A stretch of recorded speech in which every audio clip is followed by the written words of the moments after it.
जिस प्रकार से आज भारतीय बाजारों ने परफॉर्मेंस किया वो परफॉर्मेंस तो काफ़ी अच्छा था, खास करके बैंक निफ्टी की तरफ से। लेकिन अब कितनी ब्याज दरें घटेगी वो काउंटडाउन तो शुरू हो गया है। आज रात 11:30 बजे दरों पर फैसला आना है। लेकिन सबसे बड़ी बात, रात 12 बजे जो जेरोम पोवेल की प्रेस कॉन्फ्रेंस होने वाली है, वहाँ से बड़ी खबरें आती हुई दिखाई देगी, क्योंकि वो खबरें काफ़ी इंपॉर्टेंट रहने वाली है।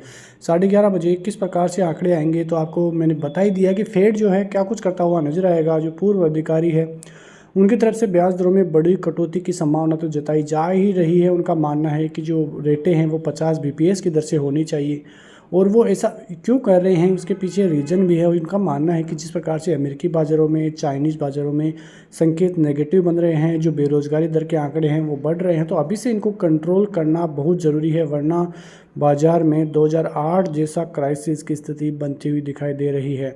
क्योंकि वहाँ पे जिस प्रकार से जो इंफ्रा का सेक्टर में बूम जो बुलबुला फटा था, लेकिन इस बार आईटी का बुलबुला फट सकता है, ऐसी खबरें आती हुई दिखाई दे रही है। और वही डेट, वही तारीख, सब कुछ मिलान भी हो रहा है। तो इसी कारणों से बड़ी चिंता जो है बड़े अधिकारी की तरफ से देखने को मिल रही है। फिलहाल भारतीय बाज़ारों की तरफ से ऐसी चिंता नहीं बन रही है, क्योंकि भारतीय बाज़ारों की ग्रोथ स्टोरी कुछ अलग ही बयां कर रही है। एफआईआईज जिनको ठिकाना नहीं मिल रहा है इन्वेस्टमेंट करने के लिए, उसके अलावा देखेंगे म्यूचुअल फंड के पास लगभग 1.82 लाख करोड़ रुपए केस मनी पड़ी है। उनका वो क्या करेंगे? उनका मानना है कि अभी वो केस पड़ा है, उसका उपयोग तो उनको लेना ही होगा, तभी जाके वो आगे ऐसी कंडीशंस ला पाएंगे जिससे कि वो रिटर्न दे सके। उनके पास केस कितने दिन पड़ा रहेगा? वो मान रहे हैं कि बाज़ार में डिप आए तो इन्वेस्टमेंट करें, लेकिन ऐसा हो ही नहीं पा रहा है। बाज़ार ऊपर से ऊपर आप देख रहे हैं कि आज भी बैंक निफ्टी में करीब 561 पॉइंट की तेज़ी देखने को आपको यहाँ पे मिल जाएंगी। यहाँ पे एसबीआई बैंक भी आज अच्छा चला, एचडीएफसी, आईसीआईसीआई, एक्सिस, जहाँ पे अच्छी खासी तेज़ी देखने को मिली है। और मैं लगातार आपसे यही बात बोल रहा था कि जो वैल्यूएशंस है वो बैंकिंग सेक्टर के काफ़ी अच्छे देखने को मिल रहे हैं, लेकिन आज आईटी सेक्टर ने थोड़ा चौंका दिया है।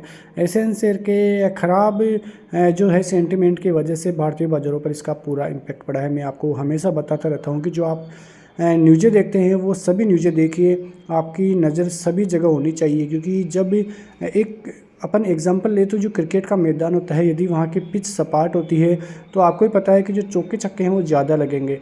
तो उसी प्रकार से देखें तो भारतीय बाज़ारों की जो पिच है वो काफ़ी सपाट अभी देखने को मिल रही है।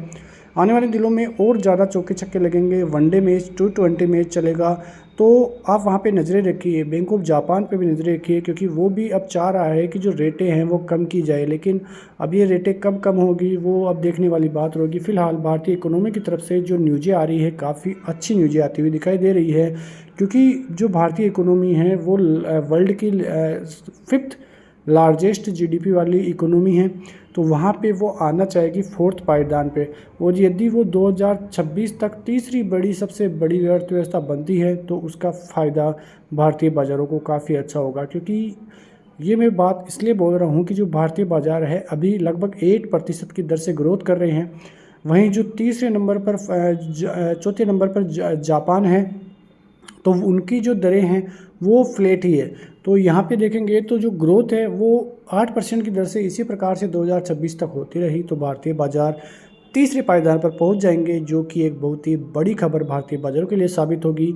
और इसी को ध्यान में रखते हुए एफआईआईज भारतीय बाज़ारों में अभी तक निवेश करते हुए आपको दिखाई दे जाएंगे, क्योंकि वहाँ पे और कंडीशंस उनको सूटेबल नहीं कर पा रही है। इस बात को आप गौर कीजिए। तो ऐसी चीज़ें आपको कोई नहीं बता पाएगा, और ये चीज़ें आपके लिए फ्यूचर में काफ़ी इंपॉर्टेंट साबित होगी। मिलते हैं नेक्स्ट वीडियो में, तब तक के लिए नमस्कार, जय हिंद, जय भारत, वंदे मातरम।